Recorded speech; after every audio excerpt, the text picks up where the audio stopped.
Good morning, my impatience. It is Andrew the Android Koloski here, and I am live.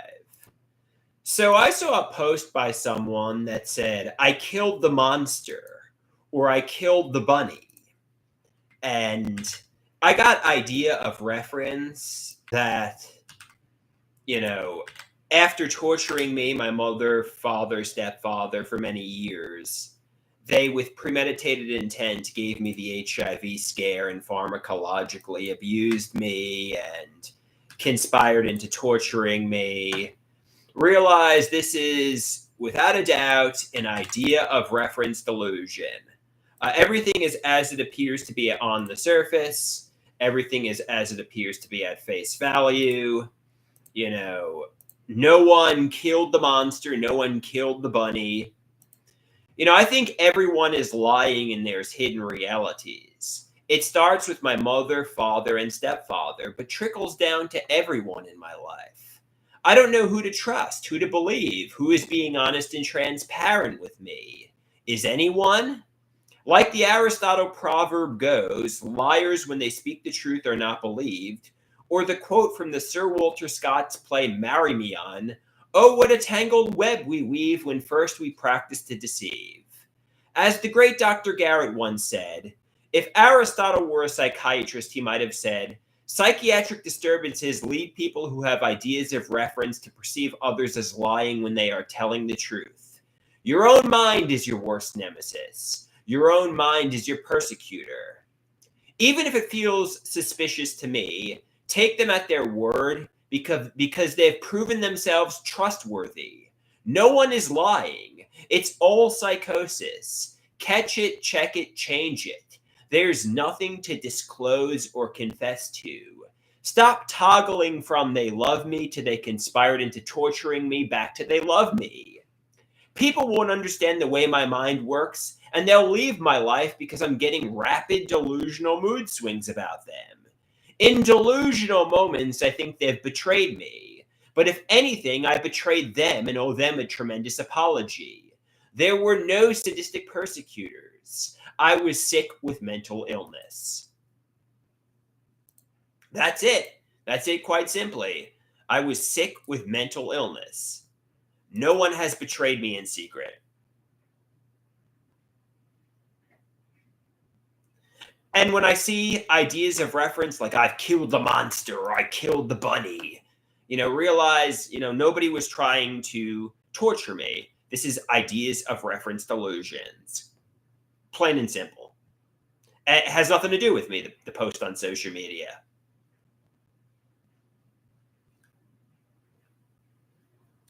So, calm down. Nobody tortured me. And basically, go to the pros program today. Get out and go to the pros program. Make my life happen. And let's say hypothetically speaking, it's all true. My cousins, aunts, uncles were living a life of luxury. Let's say it's all true. They really tortured me and gave me an HIV scare and pharmacologically abused me. Let's say they were trying to kill me while creating a facade they were helping me. Let's say it's all true. What can I even do about it, really? Nobody's going to jail, so I guess just come back with determination, come back with a vengeance. I mean, it hurts, thinking I was betrayed because I genuinely loved and trusted the people. But also, they say nobody has lied or betrayed you. If anything, you betrayed them by getting delusional about them. So that's it. That's it. That's the reality. You betrayed them. You got psychotic about them. Nobody has tortured you.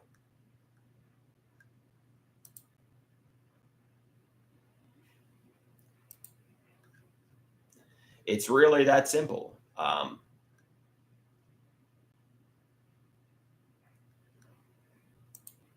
And, even if they did torture me, let's say hypothetically speaking, they gave me an HIV scare and conspired into pharmacologically abusing me. Let's say they did that.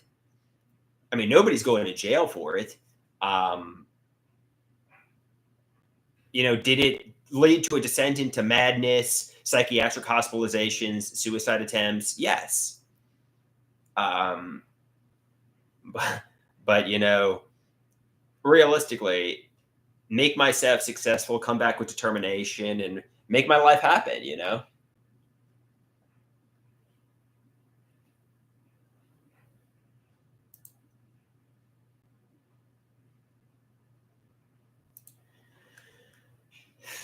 It's that simple. It's that simple.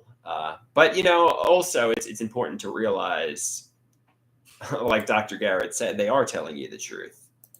Um, you know, if Aristotle were a psychiatrist, he might have said psychiatric disturbances lead people who have ideas of reference to perceive others as lying when they are telling the truth. Your own mind is your worst nemesis. Your own mind is your persecutor.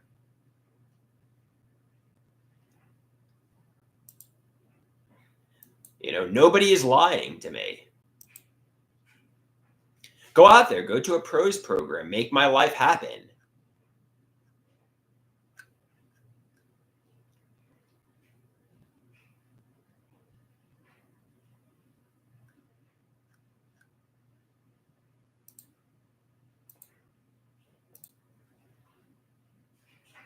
That is the truth, right? I mean, they don't even have, it's ideas of reference. Quite frankly, um, the social media content, the photographs are ideas of reference delusions, and just get off social media. I mean, even if they did it to me, even if they wanted to, even if they did it to me, just get out there and live my life.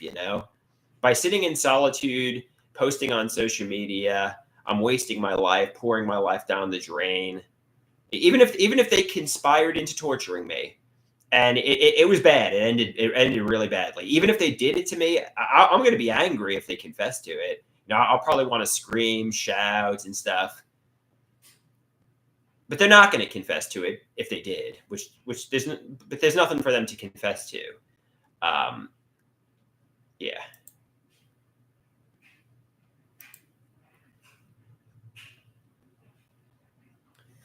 On a lighter note,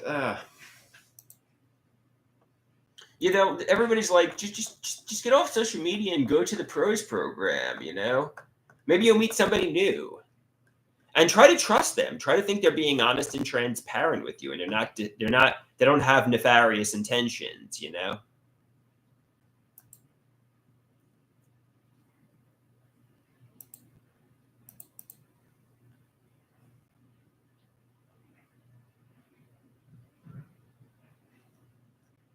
Try to trust people.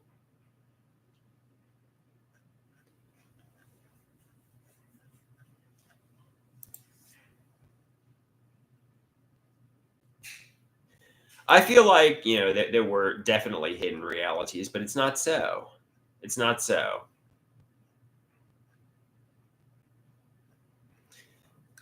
Hmm.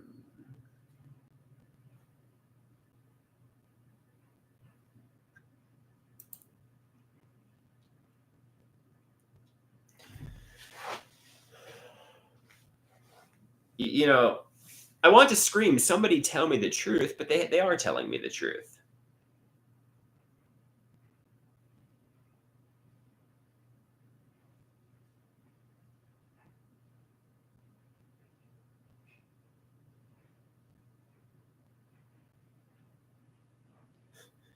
You know, I've protested every single day basically for years now.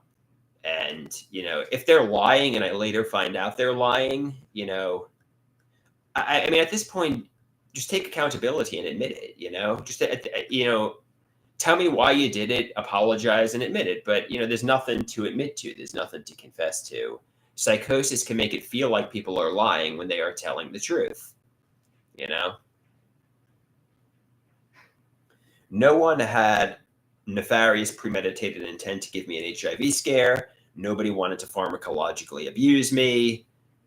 Nobody intended to torture me.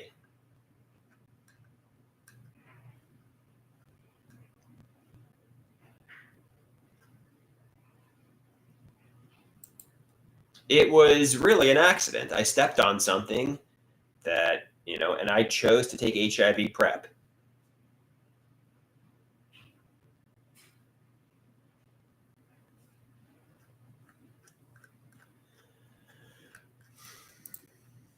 Right? That's the reality.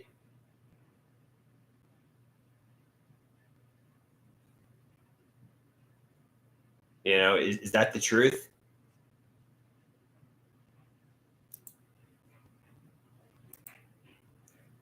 Nobody gaslit me into taking HIV PrEP.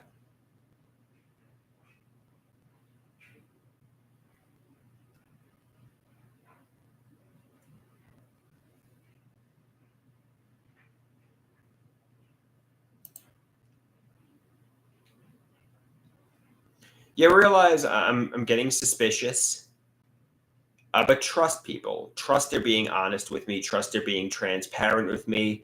Trust there are no hidden realities. It's psychosis. It's delusional.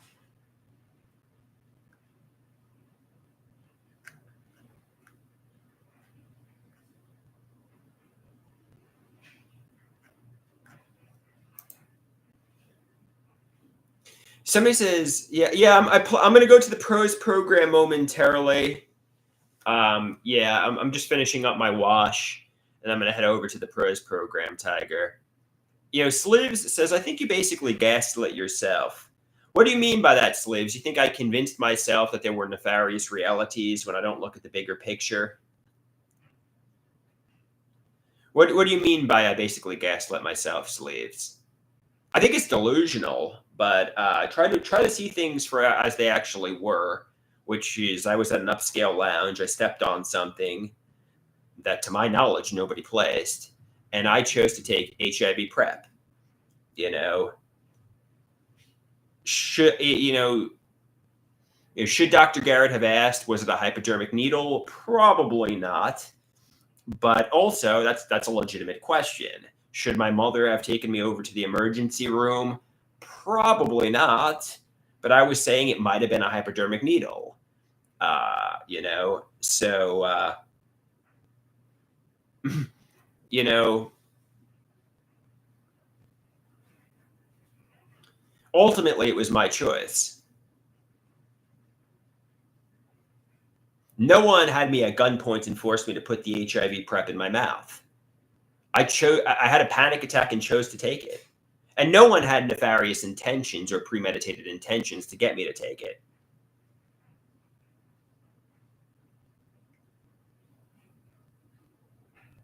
There was no conspiracy for revenge. It's delusional.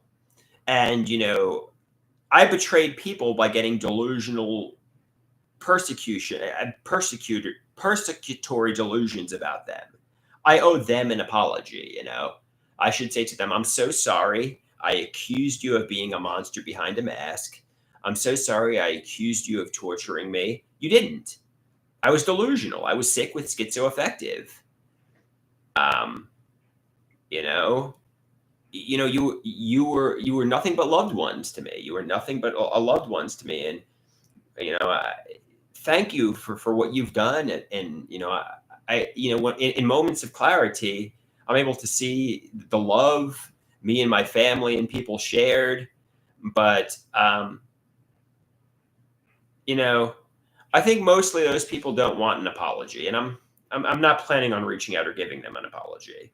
I think basically they want me to do the right thing for myself, like getting out there and going to the pros program and grabbing life. You know, I mean, maybe at some point. But just make my life happen. Make my life happen. Somebody says, I think this person, these people, genuinely loved you, much like you. I love them when in moments of clarity. And I think if I create a life for myself and get happy, that would make them happy. Um,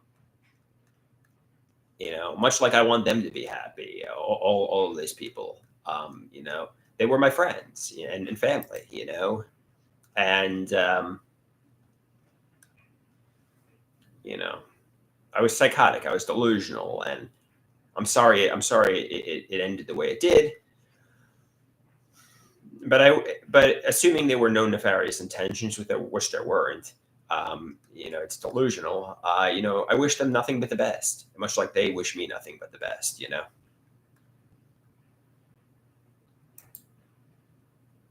Somebody says the key is to get out there and start living life.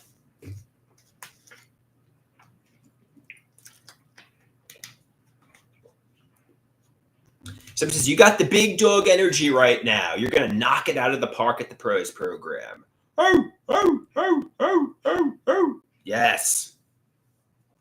I'm going to be going to the pros program momentarily. Probably within 10 minutes. I'm going to go over there. Oh, oh, oh, oh, oh. And I'm going to have a nice time. And who knows, maybe I'll meet somebody. You know, who knows? Maybe I'll meet somebody. Maybe not today, or maybe today.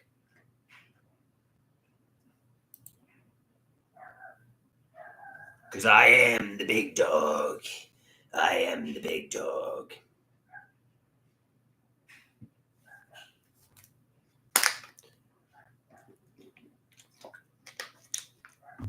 Andrew the big dog. Oh, oh, oh, oh, oh, oh, oh.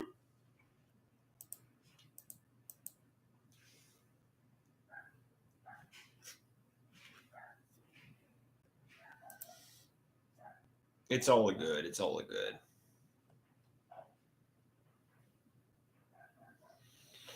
Yeah, so I think I don't. Nobody wants to see my toenail. Don't even show my toenail on camera.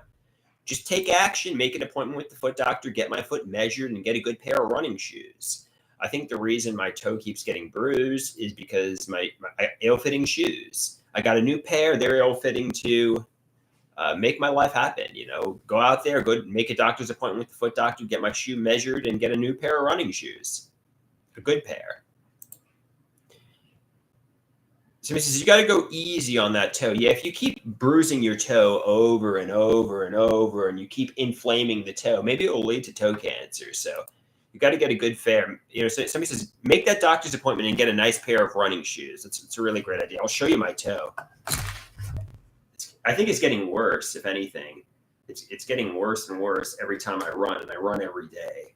So, you know, I got a new pair of sneakers. And they seem to be doing the same thing. Which is good grief. That toe is bad, Andrew.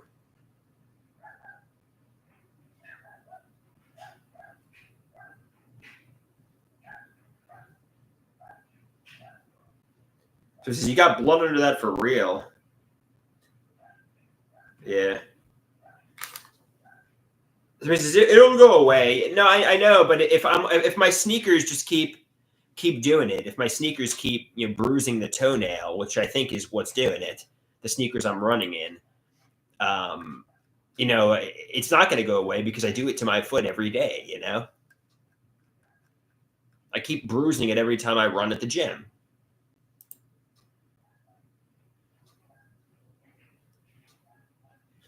You know, TV says, Andrew, I was eating a delicious sandwich and I saw you're live. I clicked on the stream as fast as light. And I was grossed out by I was comforted by your toe, not grossed out. I'm going to go to the pros program and, Tiger says foot injuries aren't good. You got to take care of that. Yeah. That's a great idea. I mean, you don't want that, the blood blister and the constant inflammation to turn to toe cancer. Just make the appointment, get a good pair of sneakers. Because, yeah, I'm putting on double socks. I put on 2 pairs of socks today. But the blood blister under my toe just keeps getting worse and worse and worse every time I run. It's the sneakers. So, what do you do about that? You get a good pair of running sneakers. You get your foot measured and you get a good pair of running sneakers.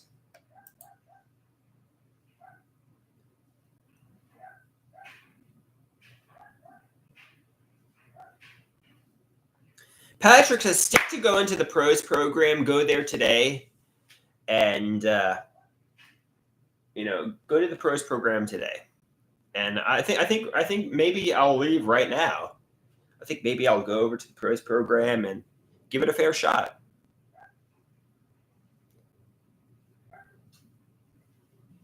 Tiger says, yeah, go to the pros program now. And maybe I'll make I'll definitely make an appointment for the foot doctor. Somebody says, I hope Christine has $300 for some decent sneakers for you.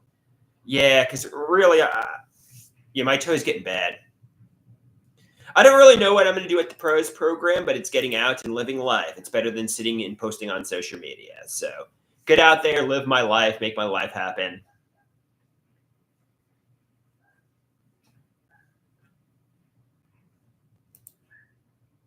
Somebody says, give it a shot, big dog. Get out there and see what's up. Have fun at pros. Life is out there, but you got to go get it. All right, see you later, guys.